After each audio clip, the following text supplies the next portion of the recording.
அப்போ இங்கேருந்து போயிட்டு பஸ் ஏறி போயிட்டு ஆனபெல்னு ஒரு சிறுக்கியை பிடிச்சிட்டு வந்திருக்கான். ஆக்சுவலாக ஒரு பேய் அரக்கி அவ எத்தனை வார்த்தை பேசியிருக்கான்னா 1.5 வார்த்தை பேசியிருக்கான்னு நினைக்கிறேன். ஒரு பாட்டு வர பாடிட்டா அதுக்கு அடி, ஒரே அடி. சூரிய போட்டு ஒரு மணி நேரம் அடி என்ன அடிக்கிறான் போட்டவள. இந்த சமூகம் அப்படித்தானே இருக்கு. ஒரு பெண் பாடக்கூடாதுல்ல. ஒரு எக்ஸ்ட்ராடனரி பெர்ஃபார்மன்ஸ். அநேகமாக இந்த வருஷத்தினுடைய நேஷனல் அவார்டு அந்த குழந்தைக்கு கிடைக்கணும்னு நான் வந்து ஆசீர்வாதம் பண்றேன். அதுக்கப்புறம் சூரியனுடைய எவல்யூஷன் கேரக்டர் ஆர்க். நான் சினிமாவில் தான் கேரக்டர் ஆர்க் பார்த்துருக்கேன். ஒரு கதையின் கதாநாயகன் ஃபர்ஸ்ட் சீன்ல வந்து மோசமா இருப்பான், கடைசி சீன்ல ஒரு பெரிய மகானா இருப்பான். ஃபர்ஸ்ட் சீன்ல மகானா இருப்பான், கடைசி சீன்ல வந்து கொடுங்கோலனா மாறிடுவான். இது ஒரு கேரக்டர் ஆர்க். இது சினிமால தான் சாரி கதைகள்ல தான் நடக்கும். நிஜ வாழ்க்கையிலேயே சூரிக்கு நடந்திருக்கு. ஒரு கமெடியனாக உருவாகி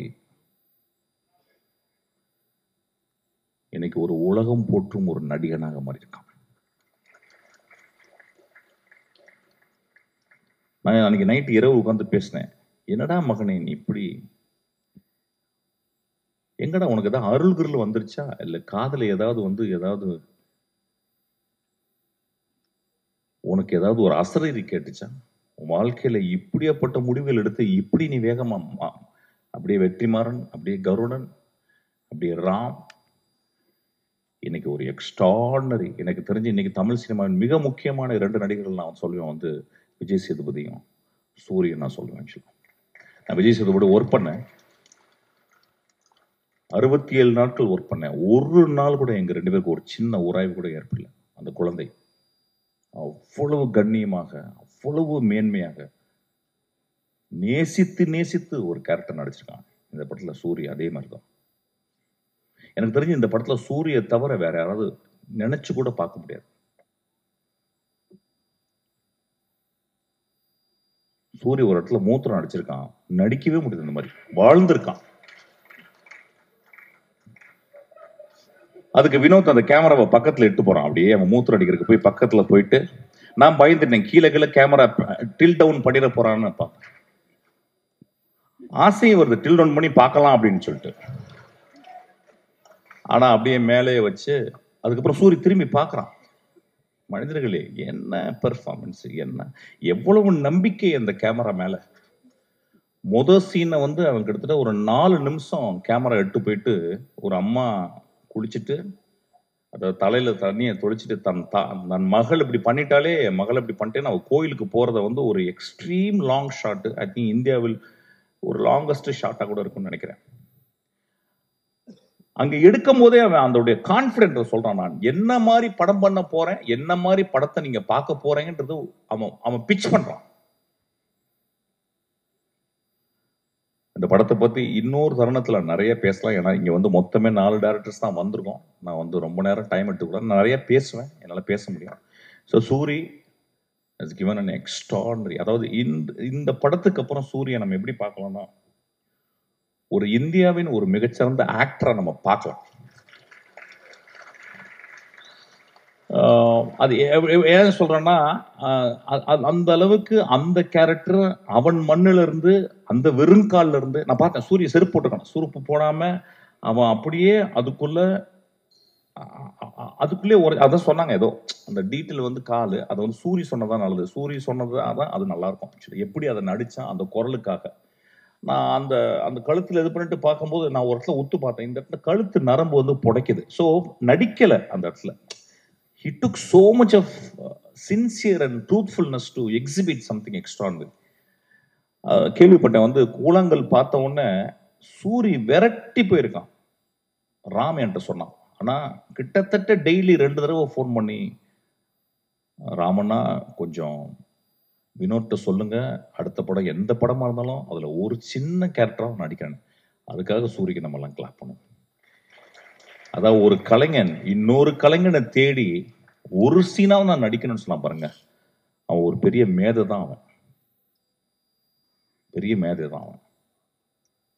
நண்பர்களே, இந்த படத்துல இந்த படத்தை பற்றி நான் நிறைய சொல்ல முடியும், ஆனால் I am not very sure how far I can talk. ஒரு மிகப்பெரிய அனுபவம். இந்த படம் வந்து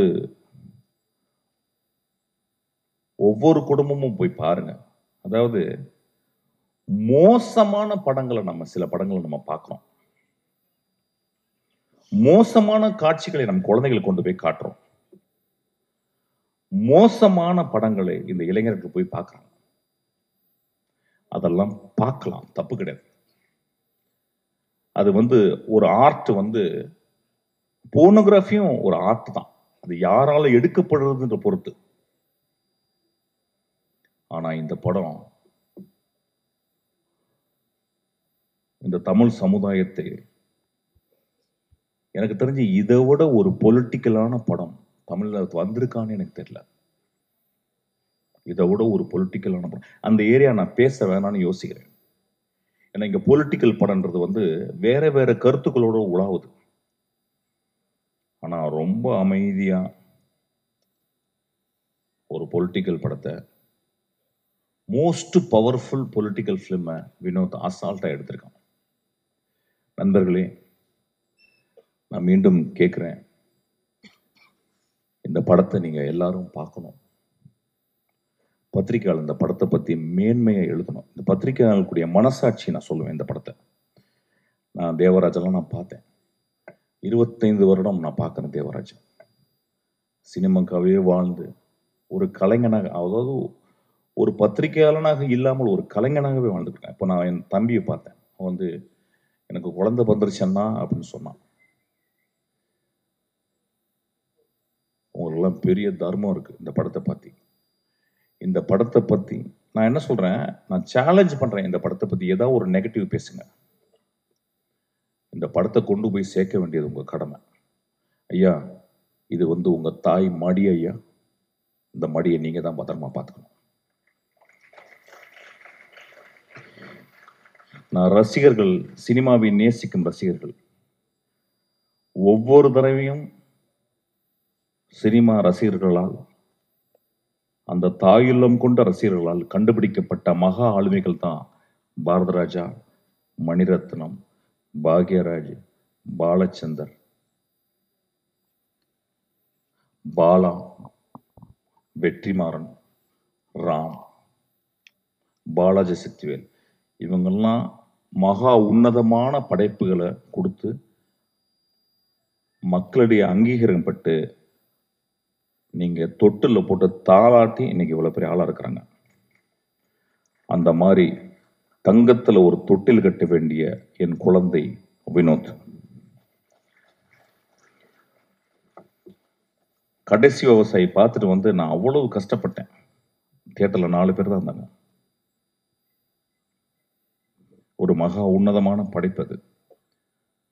அதுக்கு கேட்டா என்ன சொல்றாங்க, ஏன் சார் ஃபாஸ்டா இல்லைன்றாங்க. ஐயா, ஏன் ஒரே நாள்ல குழந்தை பிறக்கக்கூடாது? ஏன் இயற்கை 10 மாசம் ஒரு தாயை சுமக்க வச்சுச்சு? ஏன் என்னுடைய பாட்டி மெதுவாக நடந்து போகிறாள்? என் தந்தை இப்ப போன வாரம் இறந்து போனாரு. கை அப்படியே அவர் அந்த பாடியை குளிப்பாட்டும் போது நான் பார்த்தேன். அப்படி கையெல்லாம் சூம்பி போயிருந்துச்சு. அப்படியே அந்த குளிக்கல வைக்கும் போது நான் அப்படியே பார்த்துக்கிட்டே இருந்தேன். அந்த மண்ணை அள்ளி போடும்போது அந்த வாய்க்குள்ள தான் போச்சு. என்னை முத்தம் கொடுத்த, என்னை பார்த்து எப்பொழுதும் புன்னகை புரிந்த அந்த வாய்க்குள்ள அந்த மண்ணு போனதை நான் பார்த்தேன். நான் பார்த்த உலகத்தில் என் வாழ்நாளும் மிக முக்கியமான ஷாட்டா அதை நான் பார்க்கிறேன். நான் சொல்றது கொஞ்சம் கூட வெக்கப்படல. அந்த மாதிரி ஒரு 600 ஷாட்டு, 600 ஷாட்ல மொத்தமே 150 ஷாட். உண்மையும் தெய்வத்தன்மையும் தாய்மையும் கொண்ட படம் தான் அந்த படம். தயவு செய்து கைவிட்டுறாதீங்க. சும்மாவது போய் பாருங்க. ஒரு சிகரெட் வந்து, ஒரு சிகரெட் பாக்கெட் எவ்வளோப்பா? சிகரெட் பாக்கெட் இன்னைக்கு கிங்ஸ் தெரியாது, நீ அடிக்க மாட்டியா? நீ மனுஷனே கிடையாது. யார் எவ்வளோவா? எவ்வளோ ஒரு சிகரெட் பாக்கெட்டு? 200 rupeesங்க ஒரு சிகரெட் பாக்கெட்டு. ஒரு சிகரெட் பாக்கெட்ல 20 சிகரெட் இருக்கா? 10 இருக்கு. 10 நாள் போச்சுன்னு அர்த்தம் உங்களுக்கு. 10 ரிசல்ட் கொடுத்தா 10 நாள் போச்சு. நான் சிகரெட் நிப்பாட்டிட்டேன் இப்ப. 10 நாள் ஜாஸ்தி ஆயிடுச்சு இப்ப. ஒரு குவார்டர் வந்து அது 150 ரூபாயிலிருந்து 200 ரூபாய். அது 1 வருஷம் போச்சு. இதுக்கெல்லாம் செலவு பண்றோம்ல. சாமிக்கு போய் நம்ம அவ்வளோ செலவு பண்றோம், அவ்வளோ உண்டியல் காசு போடுறோம், அவ்வளோ டொனேஷன் கொடுக்குறோம்ல. வினோத் தான் என் சாமி. அவன் எடுத்தது தான் வந்து கடவுள். தயவு செய்து போய் பாருங்க. நண்பர்களே, இந்த வாழ்க்கை ரொம்ப அலாதியானது. இந்த வாழ்க்கையில் நம்ம என்னெல்லாம் முடிஞ்ச வரைக்கும் நல்ல விஷயங்கள் பண்றோம் அப்படின்றது ரொம்ப முக்கியம். அதுல ஒரு நல்ல விஷயம்தான் கொட்டுக்காலை நீங்க போய் தரிசிக்கிறது. அந்த காளி உங்களை ஆசீர்வாதம் செய்வாள். நன்றி.